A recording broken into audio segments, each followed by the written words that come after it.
Hi friends, welcome to Meena's Samyal. Meena's Quick Samyalல இன்னைக்கு நாம பார்க்க போறது ஒரு basic sauce, Schezwan sauce. Schezwan sauce வந்து பேஸா வெச்சிட்டு ஒரு ஃப்ரைட் ரைஸ் பண்ணலாம், நூடுல்ஸ் பண்ணலாம், Schezwan green beans, Schezwan potato அப்படினு ஏகப்பட்ட Schezwan ரெசிபீஸ் இருக்கு. பாட்டில்ஸ்ல வந்து மார்க்கெட்ல ரெடியா அவேலபிளா இருந்தாலும் வீட்ல செய்யும்போது அதுல ஒரு தனி திருப்தி கிடைக்குங்க. பொதுவாவே வந்து Schezwan sauce அப்படிங்கிறது வந்து ரெட் chillies dry red cheeseல வந்து நல்ல சுடு தண்ணியில ஊற வெச்சிட்டு அதுக்கப்புறமா அரைச்சிட்டு தேவையான அளவு ஸ்பைசஸ் போட்டு நல்லா அந்த சாஸ் கன்சிஸ்டன்சி வர்ற வரைக்கும் நல்லா பெரட்டி எடுப்பாங்க. ஆனால் நான் வந்து ரைப் க்ரீன் சில்லிஸ் இருக்கு இல்லையா, அதாவது பழுத்த பச்சை மிளகா இருக்கு இல்லையா, அதை வந்து ஃப்ரெஷ்ஷாக அரைச்சி நான் செய்ய போகிறேன். ஸோ நான் செஞ்சு பார்க்கும்போது ரொம்ப டேஸ்டியாக இருக்குது. இன்னும் அந்த ரெட் கலர் வந்து நல்லாவே ஹைலைட் ஆச்சு. ஸோ நான் செய்கிற Schezwan sauce எப்படி அப்படிங்கிறத பாருங்கள். Schezwan sauce செய்ய தேவையான பொருட்கள் நல்ல பழுத்த பச்சை மிளகாய், இது that is red ripe chilli. இது வந்து அப்ராக்சிமேட்லி ஒரு 100 கிராம்ஸ் இருக்குது. பொடியாக நறுக்கிய பூண்டு வந்து ஒரு கிட்டத்தட்ட 2 டேபிள் ஸ்பூன் அளவு, பொடியாக நறுக்கிய இஞ்சியும் 2 டேபிள் ஸ்பூன் அளவு, சர்க்கரை ஒரு டேபிள் ஸ்பூன், உப்பு தேவையான அளவு, சாய் சாஸ் ஒரு table spoon and white vinegar வந்து 2 டேபிள் ஸ்பூன், குக்கிங் ஆயில் கிட்டத்தட்ட ஒரு அரை கப் எடுத்திருக்கேன். ஸோ தேவையான பொருட்கள் இவ்வளோதான். ஹோம்மேட் Schezwan sauce எப்படி செய்கிறது அப்படிங்கிறத பார்ப்போம். முதல்ல இந்த சில்லிஸை வந்து நல்லா க்ளீன் பண்ணிவிட்டு வாஷ் பண்ணிவிட்டு ரெடியாக எடுத்து வச்சுருக்கேன். ஸோ இந்த சில்லிஸோட காம்பை வந்து நம்ம இப்படி ரிமூவ் பண்ணிடலாம்.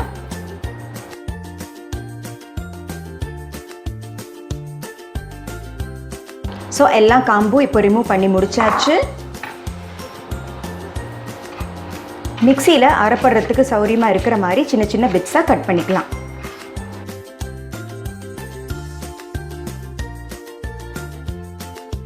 எல்லா சில்லிஸ் வந்து இப்போ கட் பண்ணி முடிச்சாச்சு. இது வந்து ஒரு மிக்ஸி ஜாருக்கு ட்ரான்ஸ்ஃபர் பண்ணிக்கலாம். இது வந்து இப்போ மிக்சியில் கொஞ்சம் கொரன்னு அரைச்சிக்கலாம். இப்போ அரைச்சி முடிச்சாச்சு. அடுத்தது என்ன பண்ணுறது அப்படிங்கிறத பார்ப்போம்.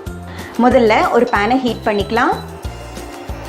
தேவையான அளவு குக்கிங் ஆயில், எண்ணெய் சூடானதுக்கு அப்புறமா இஞ்சி பூண்டு, இஞ்சி அண்ட் பூண்டு வந்து நல்ல ஃபைனாக சாப் பண்ணிக்கிட்டிங்கன்னா சாஸோட கன்சிஸ்டன்சி கரெக்டாக இருக்கும்.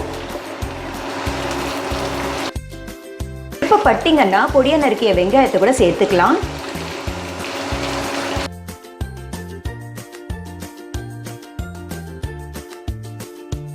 ஒரு 2 நிமிஷம் நல்லா குக் ஆகட்டும்.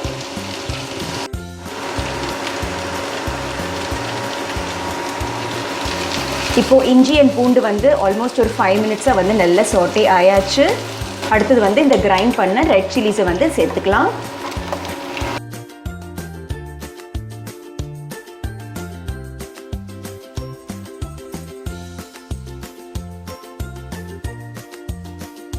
கொஞ்சம் ஃப்ளேம் சிம்மரில் வச்சுட்டு ஒரு 2 நிமிஷம் நம்ம மூடி வைக்கலாம்.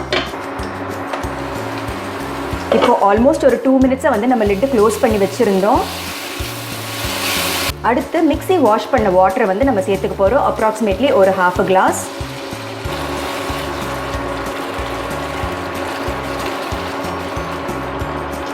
அடுத்தது சுகர், சாய் சாஸ், வினிகர், இதுக்கு தேவையான அளவு உப்பு.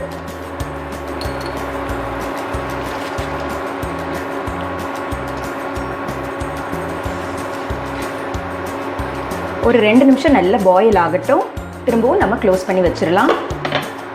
இப்போ ஆல்மோஸ்ட் ஒரு 5 to 10 மினிட்ஸாக வந்து நம்ம சாஸ் வந்து நல்லா பாயில் ஆகிட்டுருக்கு. நீங்கள் பார்த்தீங்கன்னா ஆயில் வந்து நல்லா பிரிஞ்சு மேலே வந்திருக்கு. So our sauce is done. So நான் ஸ்டவ் சுவிட்ச் ஆஃப் பண்ணிடுறேன். So our homemade Schezwan sauce is ready. So homemade Schezwan sauce எப்படி செய்கிறது அப்படிங்கிறத பார்த்தீங்க இல்லையா. இந்த சீசனில் வந்து ஃப்ரெஷ்ஷாக ரெட் சில்லிஸ் கிடைக்கும். நீங்களும் இந்த ரெசிபியை ட்ரை பண்ணி பாருங்கள். ஸோ மீனா சமையலை பாருங்கள், லைக் ஷேர் சப்ஸ்கிரைப் பண்ணுங்கள். பாய்.